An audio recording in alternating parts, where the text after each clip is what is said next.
Tengo un guión para repartir.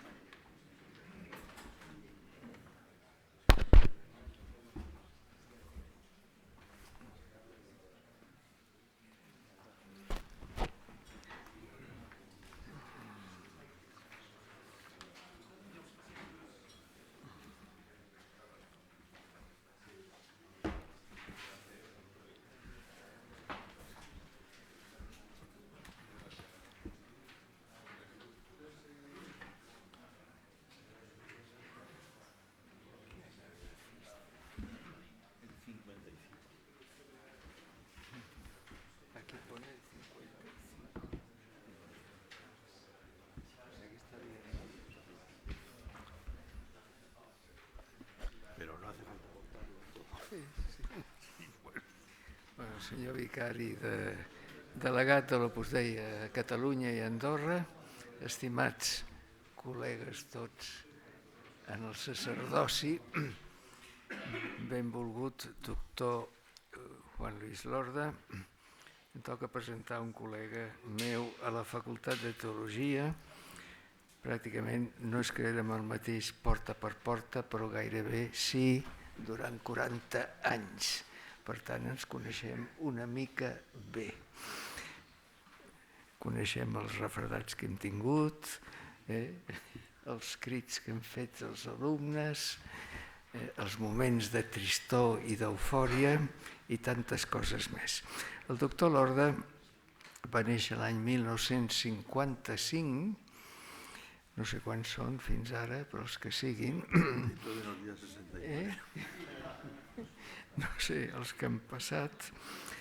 Primer va fer la carrera d'enginyer industrial a la Universitat de Navarra, a la seu de Sant Sebastià, i després la va acabar a l'Escola Superior d'Enginyers Industrials de Bilbao, abans que es creés la Universitat del País Basc, que és posterior. Es va incorporar a la Universitat de Navarra l'any 1983, per tant, s'acaba de complir ara 40 anys, no és així? 40 anys de la seva vinculació al claustre acadèmic a diferents nivells. Ara mateix és professor ordinari. Segons el nou protocol de la Universitat de Navarra, és catedràtic de la Facultat de Teologia dogmàtica. És una persona molt polifacètica. Primer començaré per les coses anecdòtiques i després passaré a les més fonamentals. Té un gran sentit musical. Un dia recordo que ell és director d'una residència sacerdotal on hi ha un ambient fantàstic ara mateix. S'ha de dir que la cosa està molt assolida, on hi ha els sacerdots que estudien els diferents graus de la Facultat de Teologia, i un dia que estava jo allà vam seure al costat del piano i mentre algun sacerdot preparava el sopar jo li anava dient toca l'himne de tal país i tocava, toca l'himne de tal país i el tocava, diu toca els segadors i els va tocar. És a dir, això va ser per mi definitiu, no? Em va convèncer totalment, no? El seu despatx, que no sé si és el mateix o l'ha canviat, és mateix, el seu despatx té una biblioteca fantàstica. No sé on anirà a parar aquesta biblioteca quan es mori, no? Esperem que sigui dintre de molts anys. Amb llibres realment extraordinaris i molt difícils d'aconseguir. És un lector incansable. Això per mi sempre ha estat un exemple que desitjo, a més, que transmetre aquí als sacerdots. Els sacerdots, al meu entendre, hem de llegir molt i bones coses. Ara anem a les publicacions. He vist que en el seu currículum divideix les publicacions en 3 nivells. Li he preguntat abans per què els 3 nivells i m'ha dit que els 3 nivells eren només per qüestió del volum de pàgines, però jo no crec que sigui així. Primer té un nivell de publicacions que en diu tractats. Després té un segon nivell que en diu manuals i després té un tercer nivell que en diu assajos. Els tractats en té tots dos sobre la mateixa matèria, que és la gràcia de Déu, el tema, el clàssic tractat de Gràcia, que es deia de Déu elevante, creante, no, elevante. Tot. Creante et elevante, que ara se'n diu de Gràcia, o en alguns llocs se'n parla d'antropologia sobrenatural o antropologia teològica. Primer va escriure un de molt gruixut, que puc dir que amb la boca petita i sense que surti més enllà de la plaça Catalunya. No li van voler publicar a la Facultat de Teologia perquè van trobar massa llarg. Aleshores no es va ensorrar ni deprimir, sinó que el va publicar en una editorial i després en va fer un altre, que és una mica més curt, una mica més curt, que el va publicar entre els manuals de la Facultat de Teologia, que ja va per la tercera edició. Aquest és un aspecte que vull subratllar abans de seguir, i és que és un teòleg que ven els llibres.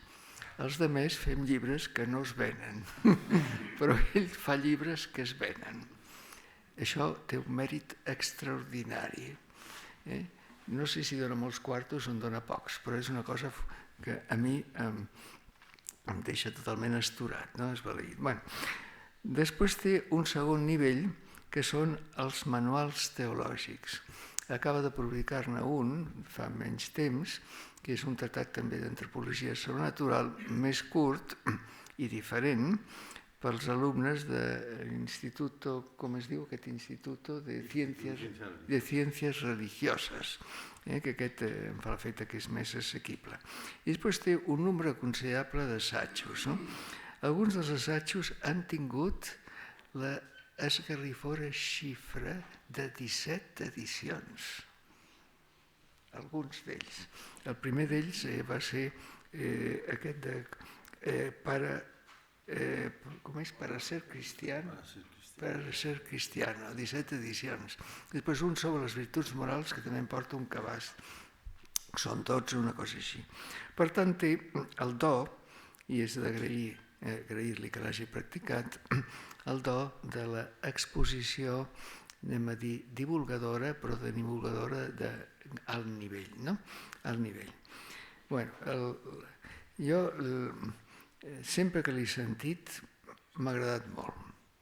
I avui crec que també serà així, perquè té aquesta manera de dir que es posa a nivell del públic que té.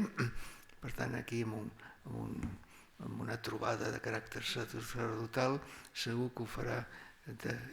Se li demana a ell que presenti què és això del testimoniatge o del testimoni.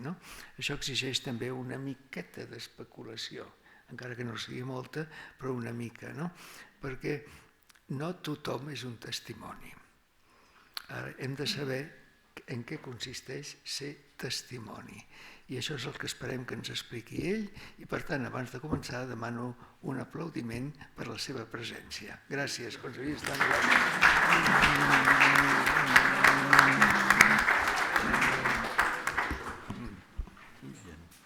Muchísimas gracias, Josep Ignasi, tantos años compañero en la facultad, donde hemos compartido tantas cosas y además con cierta proximidad, porque hemos tenido, diríamos, pues feeling, vamos a decir siempre, sí, hemos compartido muchas cosas y muy agradecido por la presentación. ¿Cuánto tiempo me queda, por cierto? 40 minutos, bueno, pues es suficiente, incluso demasiado, no conviene decir demasiadas cosas. Entonces, tal y como he asumido este tema, decimos, hacer un marco teológico del testimonio. Se podrían decir muchas cosas. No todo es testimonio, acaba de decirnos Mosén Josep Ignasi, profesor, y Claro, no todo es testimonio, pero el cristianismo es evidente que una gran parte es testimonio. El Señor que se hace presente entre nosotros, que camino, verdad y vida, eso suena a testimonio, ¿verdad? Todo es testimonio. Incluso, claro, la tautología ocupa un lugar muy importante en el pensamiento humano. Algunos han vivido de eso, como Heidegger, ¿no? Es una tautología constante, ¿no? Y podríamos hacer una tautología, todo es testimonio. Eso por un lado nos haría ir saltando sugerencias, porque aunque en una tautología se dice lo que ya se ha dicho y se está sacando, pero se adquieren sugerencias nuevas, pero no es lo que voy a hacer yo, ¿eh? Entonces, acabo de decir que en el cristianismo todo es testimonio, todo se podría enfocar por ahí. Todo se podría enfocar por ahí, ¿eh? Tampoco, no sé si ganaríamos demasiado, pero le podríamos explotar.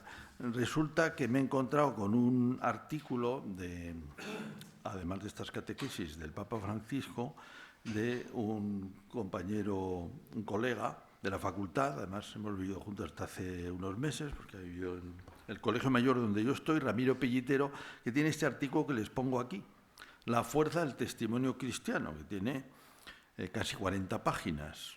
Entonces, ahí está todo el recorrido de la escritura, está también un acercamiento a la teología moderna, y en el fondo para lo que son los estándares teológicos, aunque ya tiene 15 años, pero bueno, pues eso es, ahí está muchísima bibliografía y la bibliografía fundamental. Bien, con eso, digamos, yo ya me disculpo de hacer toda esta área, ¿no? Que en cierta manera también es obvia, ¿no? Es obvia. Y me centro en unas cuantas cosas. De principio, desde que me dijeron esto, claro, me vino a la cabeza aquella frase de Pablo VI que ya ha salido: el hombre contemporáneo escucha más a gusto a los testigos que a los maestros. Y lo he enfocado un poco, encuadrándolo más, aquí lo digo a continuación, ¿por qué tiene efecto el testimonio personal? Y también ese tipo de testimonio diríamos que ya es casi una cierta institución. Hacer testimonios en algunas celebraciones, las celebraciones de la juventud, ¿por qué? Porque tiene un impacto, diríamos, un género de predicación, se podría decir, un género de transmisión cristiana, y merece atención realmente. Entonces, un poco yo lo voy a centrar un poco ahí. ¿Por qué merece atención y por qué tiene impacto? Es un poco yo donde lo voy a centrar, ¿eh? Más que digamos, el estar explotando la idea de que todo en el cristianismo es testimonio, que es verdad, ¿no? Pero en fin, me parece que eso, si quieren ver, que además está online, el artículo de Ramiro Pellitero, con eso está perfectamente cubierta, más de las catequesis del Papa, ¿eh? Entonces haremos, cabría hacer esta ampliación, aunque esta ampliación, también al hacerla, lo pongo aquí, como el zoom de una cámara. Hacemos una ampliación y decimos, todo es testimonio, sí, pero el testimonio cristiano está centrado en Cristo. Lo he dicho ya, lo han dicho aquí también, ¿verdad? En Ignasi, hace un momento, a Dios nadie le ha visto nunca. El unigénito que está en el seno del Padre, Él nos lo ha revelado. Que todo pasa por ahí. Estamos hablando del testimonio cristiano. La esencia del cristianismo, Guardini, lo cito más tarde, quizá ya con esto no lo recuperaré, es Jesucristo, una persona. Entonces, eso ya es un punto de referencia. El testimonio cristiano, sobre todo, testimonio de Jesucristo. Se podrían darse muchos tipos, porque el cristianismo es una cosa tan amplia que cubre tantos aspectos que una persona podría decir, a mí la música cristiana me relaja y me hace encontrarme conmigo mismo. Muy bien, pero eso no es, ¿no? A mí el Evangelio me produce paz, ¿no? Y me quita la tensión del trabajo. Bueno, muy bien, pero diríamos, el testimonio en realidad es encuentro con Cristo. Y todo lo que podamos articular como testimonio al final tiene que ser testimonio de Cristo. No es testimonio de salud, no es testimonio de bienestar físico, espiritual, o lo que es testimonio de Jesucristo. Camino, verdad y vida. Hay que centrarlo siempre allí. Es obvio, pero nos podemos despistar. Bueno, como digo, ponía aquí focalización, nos pensamos un poco en ese tipo de actividad que ahora yo creo que es necesaria, muy necesaria, y que voy a justificar a continuación por qué.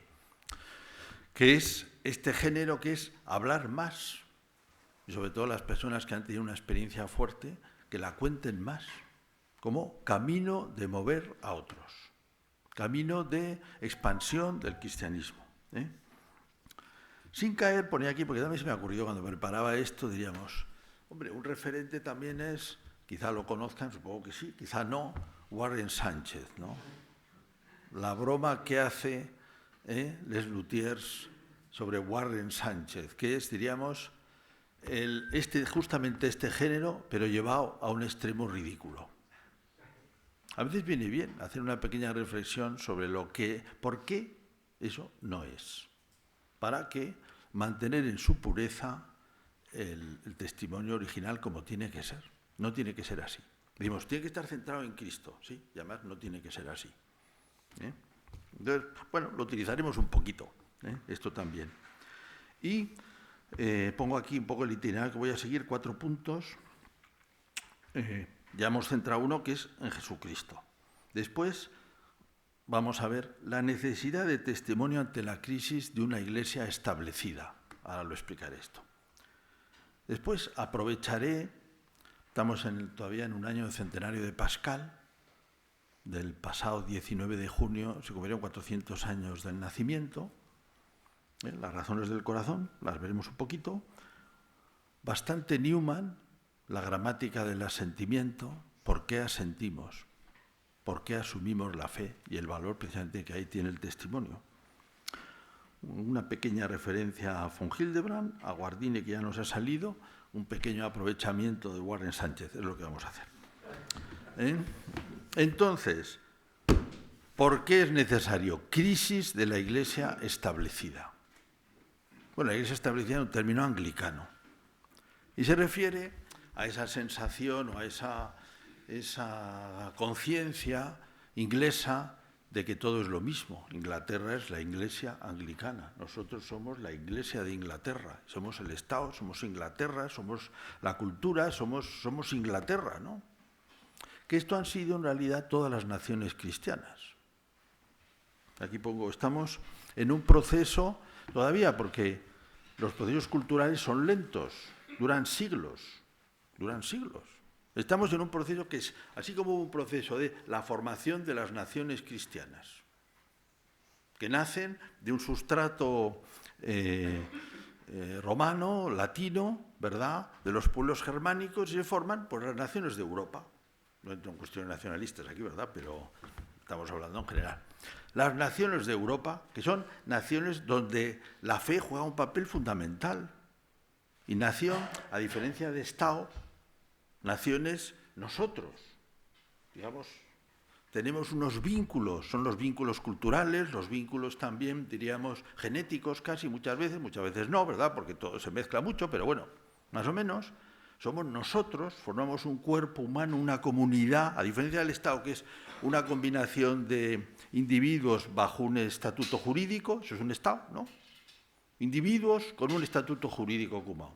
No, unas naciones compartimos un origen, una historia, un montón de cosas comunes, y en esa historia el cristianismo ocupa un lugar fundamental.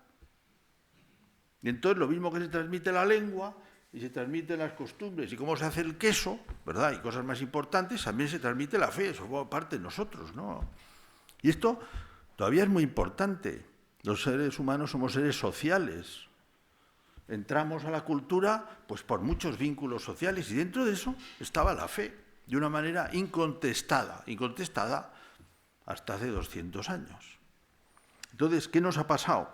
Pues nos ha pasado, aquí cuento rapidísimamente, bueno, todo transmitía la fe, la costumbre, la enseñanza y el rey, por supuesto.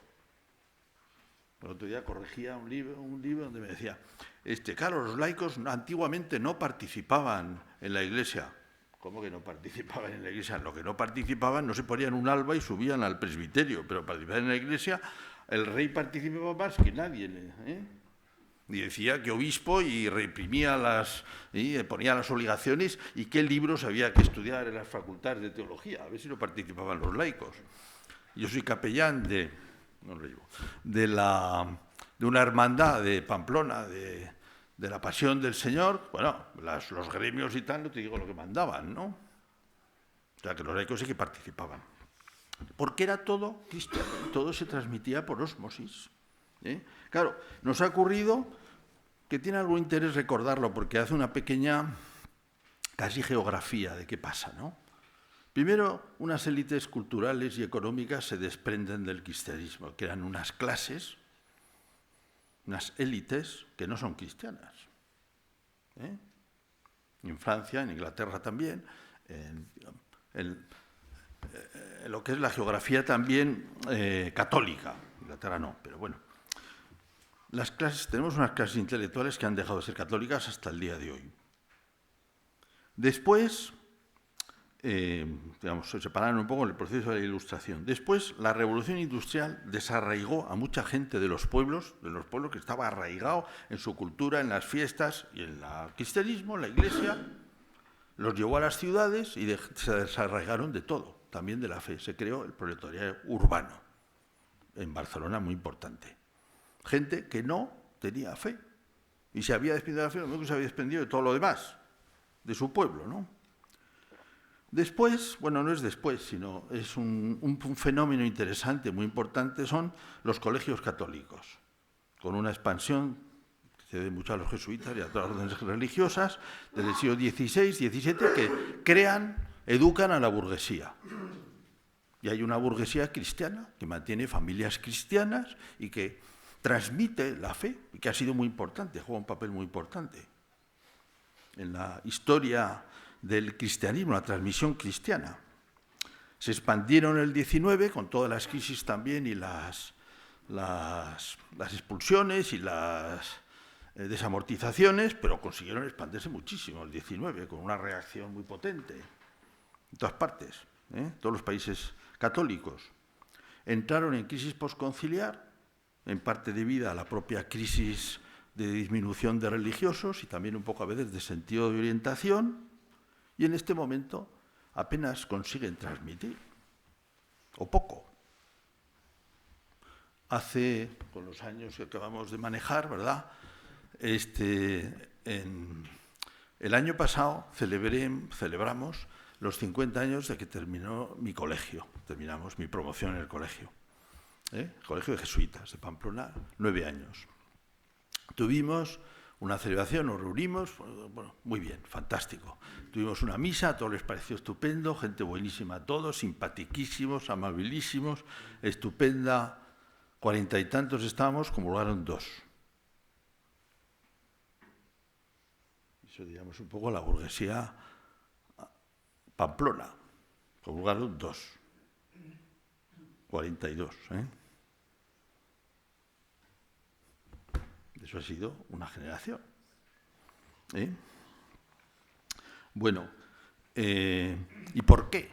Bueno, también se podría meter aquí, que no lo pongo, una línea más, se podría meter todas las instituciones de formación de laicos que había en los años 50 que han desaparecido. La Acción Católica, tal, por motivos casi de politización, que tiene una historia. Entonces, ¿qué pasa? Claro, y luego además, no solo digamos cosas que se vienen un poco abajo, sino sustituciones. En un pueblo, uno era como su padre y ocupaba el mismo lugar, también incluso a llevar las andas de la Virgen, ¿no? Ocupaba el mismo lugar. Pero claro, cuando empiezan a aparecer las pantallas, la televisión es la educadora nacional. Y el padre, en lugar de ser el modelo, pasa a ser el tío raro.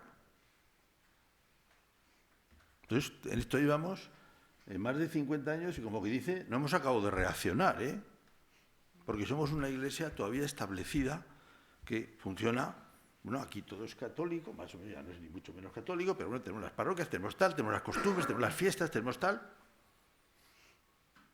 No se parece nada a, digamos, a los primeros momentos de evangelización en tantos sitios.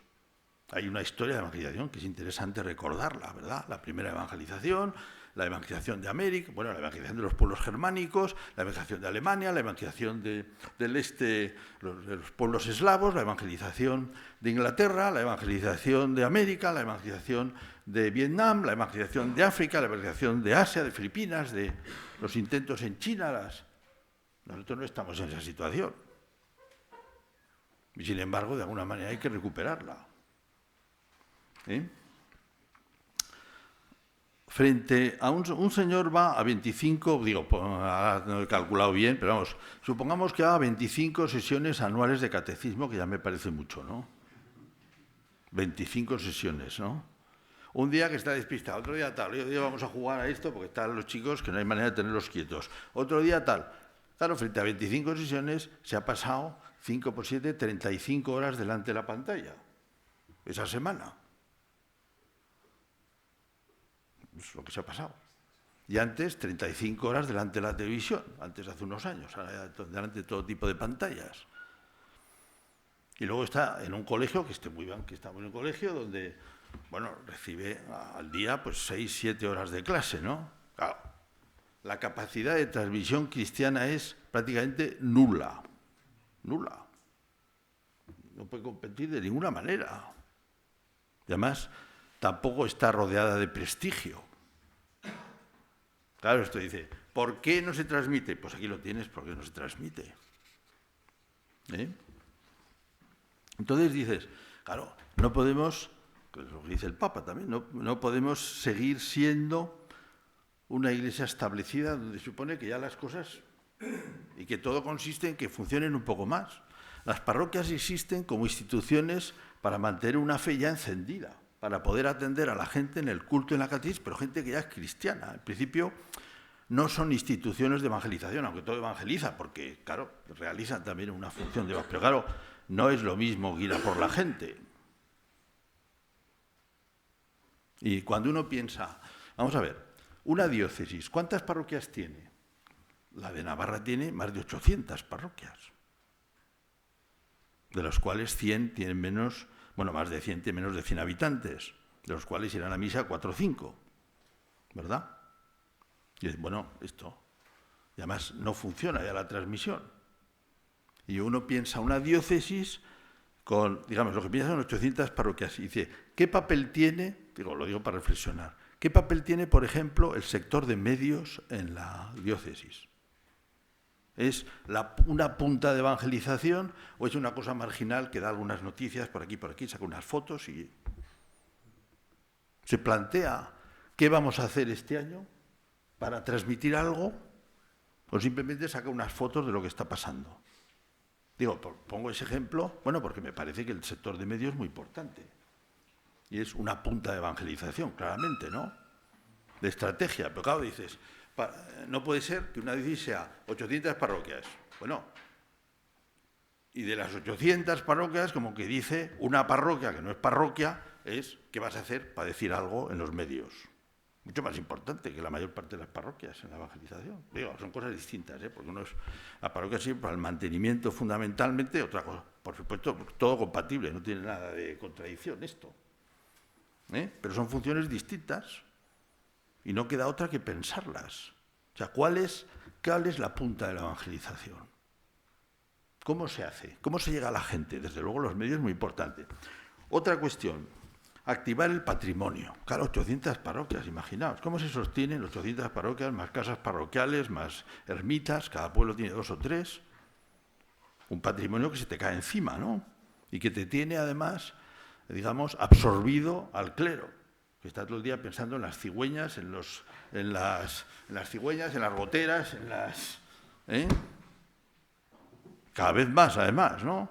Un señor que le caen 8 parroquias, 10 parroquias, 12 parroquias, 15 parroquias. ¿De qué se ocupa? De mantener tejaos, una pastoral de tejaos, ¿no?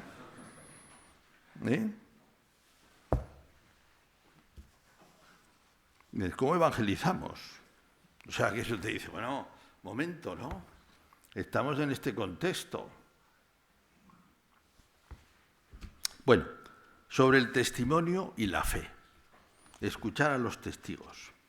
Entonces bueno, esto es que se me ha ido espolvoreando de cosas, ¿verdad? Porque ya desde el principio dije, hombre, Pascal, claro, Pascal. Tengo aquí esta famosísima expresión. Ahora estamos un poquito en la idea como el impacto que tiene, vamos a ver un poco el impacto que tiene el testimonio personal, por cómo es la fe. Pascal distingue el esprit de finesse y el esprit géométrique. aquí está por medio, es cómo se consigue hacer que algo parezca verdad. Y por tanto se ha asumido, que es lo que él quería.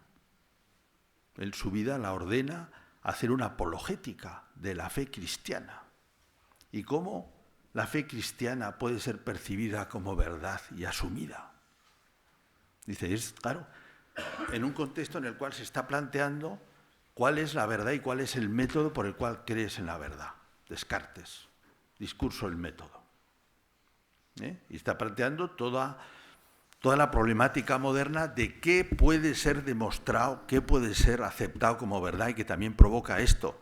La Ilustración dice, esto es claro, esto es verdadero, esto es tal, y en cambio la fe pasa al terreno del oscurantista y lo que no se puede demostrar, bueno, si uno cree bien, no tiene problema, hay que respetar, ¿verdad? Pero las matemáticas son las matemáticas, la física es la física y la fe, bueno, pues una cosa pues, que por supuesto no hace falta enseñar en los colegios, porque en los colegios hay que enseñar lo que se sabe, no lo que se cree. Pero es completamente opinable y además, bueno, pues no importa que la gente crea en eso, en las brujas, lo que sea, ¿no? Mientras no moleste, ¿no? Y no interfiera con el orden público, pues cada uno es libre, ¿no? Es una cuestión privada, de la cual, en el fondo, no se puede decir nada. No es demostrable. Claro, eso te pone ante la cuestión, bueno, ¿y cómo se demuestra? ¿Cómo se...? Entonces, ahí viene esa reflexión que es original. Quiero decir, original en el sentido de que Pascal es un señor muy situado en este origen de cómo se sitúa el pensamiento cristiano en la modernidad. ¿Cuál es la apologética cristiana, en el mejor sentido de la palabra? ¿Cómo manifestar la verdad de la fe? Entonces dice, claro, dice, la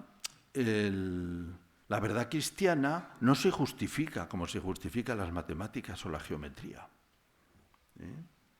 El corazón tiene razones que la razón no conoce. Es el corazón el que percibe a Dios y no la razón. Eso es la fe. Dios sensible al corazón y no a la razón. Al corazón se refería a él simplemente al sentimentalismo, porque él va a construir una apologética de la fe cristiana, pero donde va a apelar a razones que no simplemente interpelan al puro intelecto, sino a toda la persona. ¿Qué sentido tiene la vida? ¿Qué valor tiene la verdad? ¿Por qué no te preguntas las cuestiones importantes? ¿Por qué vives distraído? Y no te acabas de plantear las cuestiones más importantes, que las tienes que resolver, aunque no se puedan resolver de una manera matemática. ¿Por qué no te acercas a la fe y ves los testimonios de verdad que tiene el cristianismo con su historia, sus milagros, su credibilidad en cuanto a la congruencia que tiene con el ser humano? Son los argumentos que va a manejar, ¿no? Pascal. Bueno, claro, al poner Pascal cuarto centenario, a última hora he dicho, caray, pero si ahora estamos en el octavo centenario de Santo Tomás de Aquino, que nació probablemente entre noviembre, diciembre y enero, febrero de 1224, 1225. Hay discusiones entre septiembre, octubre del 23 y enero, febrero del 24. Bueno, entonces dije, caray, no, entonces tengo que decir algo de Santo Tomás de Aquino, ¿no? Y tenía detrás el De Veritate. El De Veritate, cuya primera fase es videtur quod verum sit omnino idem quod ens. La verdad es lo mismo que el ser. Buah, tremendo. Esto es una tautología también, en cierta manera, pero muy potente. Y después, en realidad, no lo sabía hasta hace muy poco, que ahora, como es el año, el centenario, pues estoy más metido en cosas de Santo Tomás de Aquino. Nunca había pensado quién hizo el De Veritate, quién puso un montón de cosas juntas. No fue Santo Tomás, sino que es muy posterior, pero eso yo no lo sabía. Lo sabía hace poco.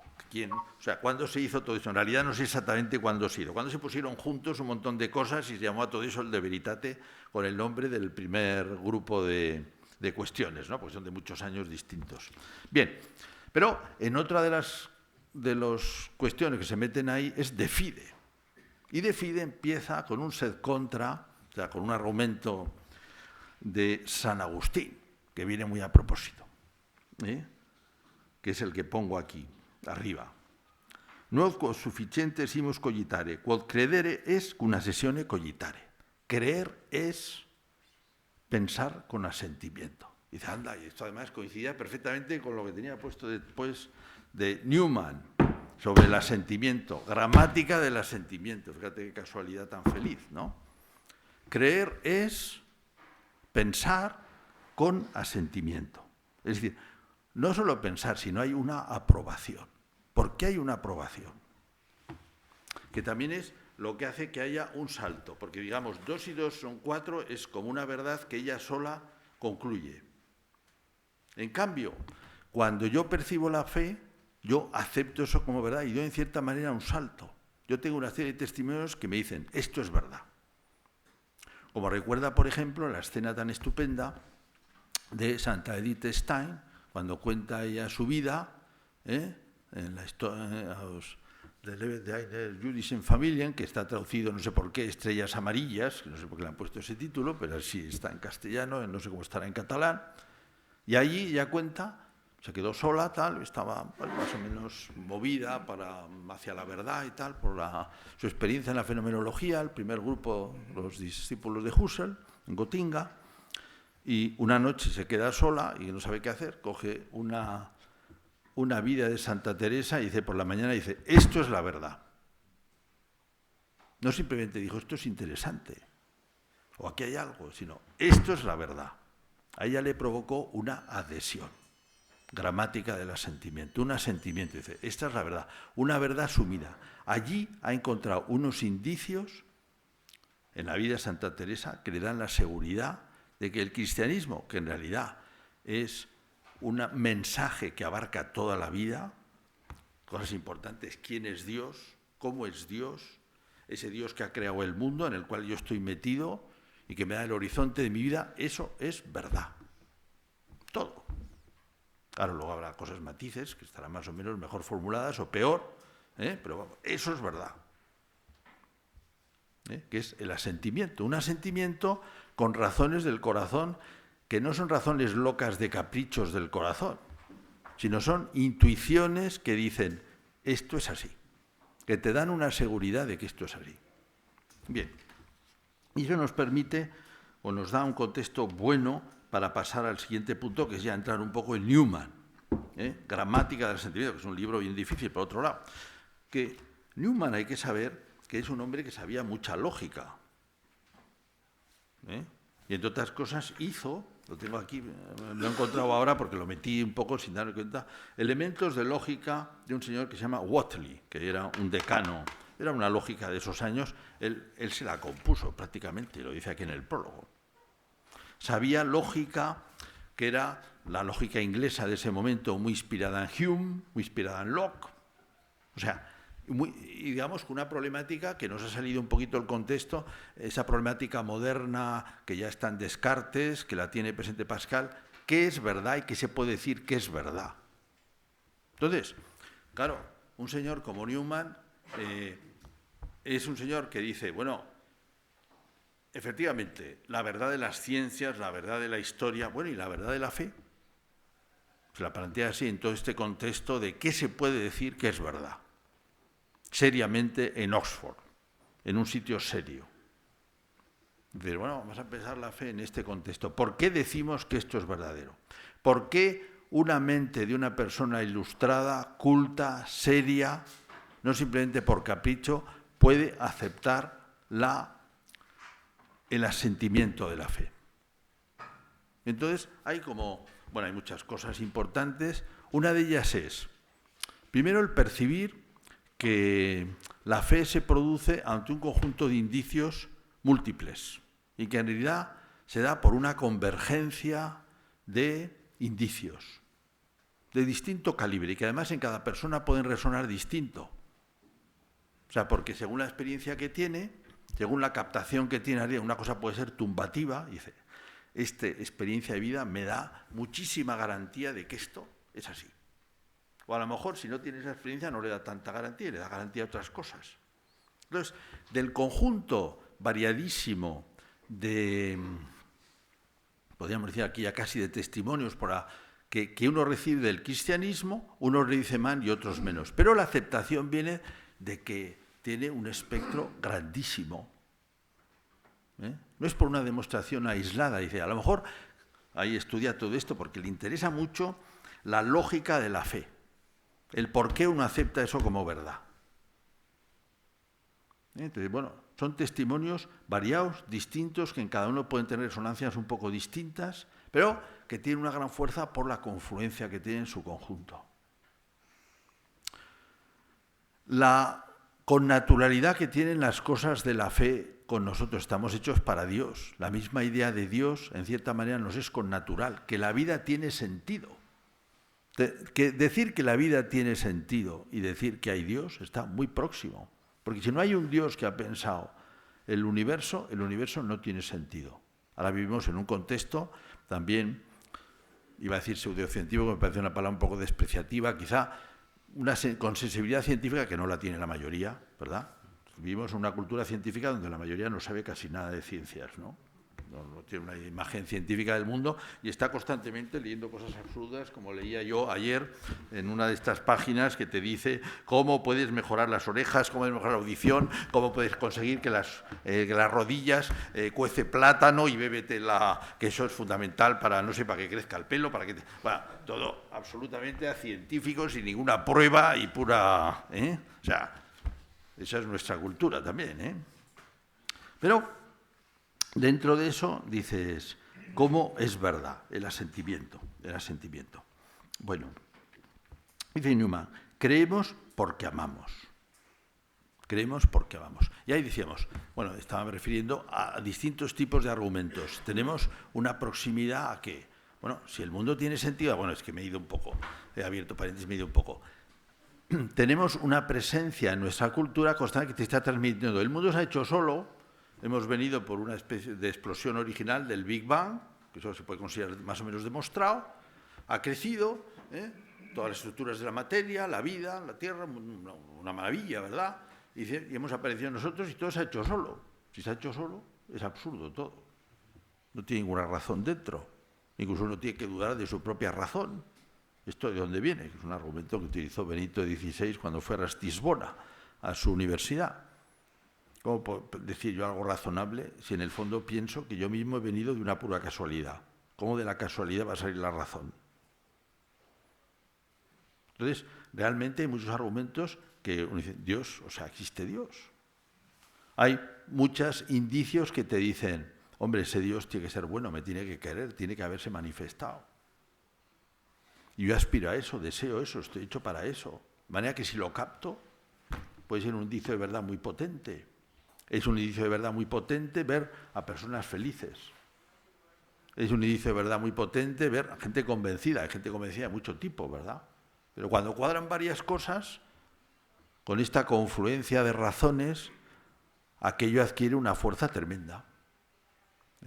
Curiosamente, me tocó, es de lo último que hice, una edición en castellano, una traducción, hay 3 ya, pero no me parecían muy buenas, de Ortodoxia de Chesterton, para que se entendiera más, que es un libro fundamental. Ortodoxia es una historia de conversión. Y exactamente es, lo dice él, su por qué es cristiano es por un conjunto de convergente de indicios, que es justamente, supongo que ha leído a Newman, no lo cita, pero es Newman, eso claramente, la idea, ¿verdad? Pero en él es la vida, una confluencia, ¿verdad? En Newman está la distinción interesante, en este contexto que estamos manejando, entre un asentimiento nocional de la mente y un asentimiento real de la persona, que implica todo. El asentimiento de la mente es simplemente que la mente razona y se deduce esto, y ya está. Asentimiento real es que una persona situada percibe la credibilidad de aquello. También diríamos con esas razones del corazón de Pascal. ¿Sí? Y ponía a continuación aquí este lema, que es el lema cardenalicio de Newman, cor ad cor loquitur. Siempre se aprende cuando se toca cualquier cosa, y aquí he aprendido bastantes cosas por casualidad, bueno, siempre miras, ¿verdad?, a ver qué sale, Coraz cor loquitur, PDF, además me recordaba yo haber leído alguna cosa interesante sobre eso, y me salió un artículo, pueden hacer el mismo experimento, de amigos de Newman, una revista newmaniana argentina, donde explicaba un poco cosas que yo no sabía de Coraz cor loquitur. He dado clases yo de Newman y tal, pero de entrada que está inspirado en San Francisco de Sales. San Francisco de Sales tiene una frase parecida, cor cordi loquitur. Después, que efectivamente, eso lo sabe cualquiera, expresa muy bien lo que es Newman, aunque no lo utilizó tanto. O sea, lo había utilizado en algún momento y después, cuando fue a hacer el lema, lo puso. Pero, indudablemente, reflejaba su personalidad. Y también esto que estamos trabajando, que es, él era un gran testigo. Y tenía mucha conciencia de que la fe se transmite así, de tú a tú. Él la transmitió así. Tiene unas 20.000 cartas, se conservan, 30 volúmenes en las obras completas. Y él daba testimonio clarísimamente. Con una amistad, él está siempre hablando de la fe con muchísimos amigos, compañeros, gente interesante, gente que le pide opinión. Y el lema lo ha tomado de San Francisco de Sales. De esta frase, por ejemplo, en concreto de esta frase de San Francisco de Sales: habla muy bien, pero el corazón habla al corazón y la lengua solo a las orejas. Se refería a los predicadores. Habla muy bien, pero el corazón habla al corazón y la lengua solo a las orejas. Newman tiene bastantes cosas, porque también en las cartas, y sobre cómo tiene que ser un predicador y cómo tiene que llegar al corazón y cómo tiene que transmitir de verdad. ¿En qué sentido llega a ser testigo? Como estamos hablando aquí. ¿Cómo puede ser testigo? Y para eso tiene que ser del corazón al corazón. La verdad se ha aceptado en el mundo no por su carácter de sistema, ni por los libros, ni por la argumentación. Hemos hecho mención a toda esa expansión del cristianismo. Ni por el poder temporal que la apoyaba, sino por la influencia personal de quienes testificaron, siendo a la vez maestros y modelos de ella. No sé si esto origina de alguna manera el eco hasta esa frase tan bonita de Pablo VI que hemos leído: el hombre contemporáneo escucha más a gusto a los testigos que a los maestros, o si escucha a los maestros es porque son testigos. Siendo a la vez maestros y modelos de ella, de esa verdad. Porque ves la verdad, esa, digamos, no es una verdad nocional, es una verdad vital. Ves la verdad encarnada, con aspectos que dices: esto es verdad, esto es así, es así. Esto es la verdad que llena la vida, esto es la verdad que le da sentido, esta es la verdad que da orientación, esta es la verdad que coincide con las aspiraciones morales que tenemos de justicia, por ejemplo. Esta es la verdad que coincide con esas aspiraciones que tenemos de un Dios que dé sentido a la vida. Tiene que tener sentido la vida, no puede ser que sea esto una locura.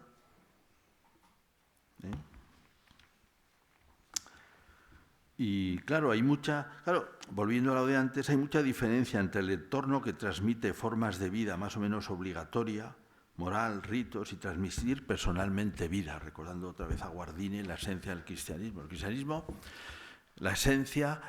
tiene una doctrina, pues se puede transmitir y se puede enseñar. Niño, a ver, de catecismo, y si hacemos un concurso a ver quién sabe más, quién sabe menos, no, muy bien, también, no es que sea una cosa mala. Hay doctrina, hay moral, tiene que ser así, esto es bueno, esto es malo, está muy bien. Hay culto, sí, pero la doctrina es cristiana cuando tiene el centro a Cristo. La moral es cristiana cuando tiene el centro a Cristo. El culto es cristiano cuando tiene el centro a Cristo. La esencia del cristianismo es una persona. Y el cristianismo es una adhesión personal. Y, claro, volviendo a Newman, decía en una carta, que la tomo precisamente de esa página que les he dicho: vemos esas multitudes que abandonan completamente la religión, no tienen impresa en sus corazones la vida de nuestro Señor, creen solo con el intelecto, no con el corazón. No hay una adhesión, no llegan a la adhesión que hemos dicho de de San Agustín. Simplemente dice, bueno, pues todos dicen eso, sí, yo también. Todos van a misa, yo también voy. Todos, vamos, no estoy problematizado. Pero no quiero decir que eso sea falso, porque ese cristianismo que yo he conocido, ¿verdad? Navarra es una zona católica, en sus tiempos muy católico, el País Vasco, yo conocí un País Vasco con un 70% de práctica, con familias muy practicantes y gente muy buena y, digamos, muy cristiana. Y hoy tiene un 1,5, un 2% de práctica. Claro, el testimonio transmite estos motivos de adhesión de una manera directísima. Puede ser muy variado, claro, testimonio del primer encuentro con el Señor, de una conversión, de una gracia, de muchas cosas, ¿no? Y aquí, volviendo, como vamos de tiempo, va bien, ¿no? Bueno, pues, pero liquidamos. Bueno, pues Warren Sánchez. ¿Qué es lo que hay que evitar? Warren Sánchez, ¿no?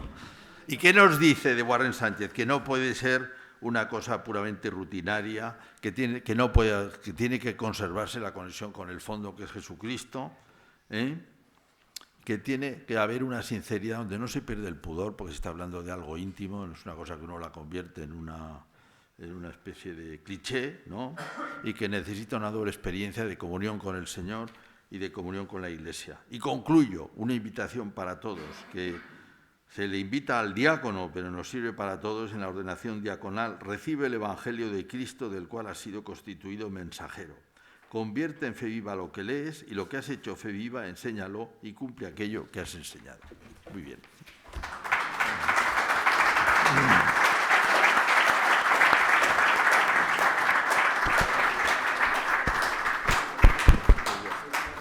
Bueno, hem sentit una... No te vayas. Hay que hacer todo el gasto. Hemos oído una intervención de gran nivel y al mismo tiempo muy apasionada, como nos tiene acostumbrados el doctor Lorda. Aprovecho para decir que ya que se habla tanto de Pascal, que el próximo día 29, lunes, se va a presentar en Barcelona la edición crítica de las cartas provincianas, que le ha hecho ese trabajo de 50 años de la vida de este filósofo cristiano español y catalán que se llama Pere Lluís i Font, ¿no? En el Ateneo de Barcelona, ¿no? Hay una frase en Tomás de Aquino que justamente ratifica todo lo que ha dicho nuestro colega Lorda, profesor Lorda, aquello cuando hace las pruebas de las vías. Y este primer motor dice y añade, lo llamamos Dios. Este primer, ¿cómo sigue? Esta primera causa la llamamos Dios. Es decir, hay un salto. Este salto, que toda la gramática del sentimiento, todo depende de la gracia. Y este es un gran misterio, ¿no? Es decir, que se pide al testigo que está con todo lo que se nos ha dicho hoy tan brillantemente, ¿no? De estos indicios que van comunicando, pero llega un momento en el que, es decir, creo de verdad, y no simplemente como una cuestión intelectual, esto viene de arriba y de un modo misterioso, ¿no? Por eso nosotros conocemos la labor pastoral y el doctor Lora tiene mucha más experiencia que yo en este punto, porque se ha encontrado situaciones muy variadas. Nos hemos conocido gente que quiere creer, pero no cree, ¿no? Y entonces que hay este asunto misteriosísimo que de pronto mueve, ¿no? Mueve. Bueno, un tema muy bonito el que ha sido tratado aquí y que en definitiva ha confirmado lo que yo dije sin darme cuenta, ¿no? Con lo cual le agradezco mucho que me haya confirmado, ¿no?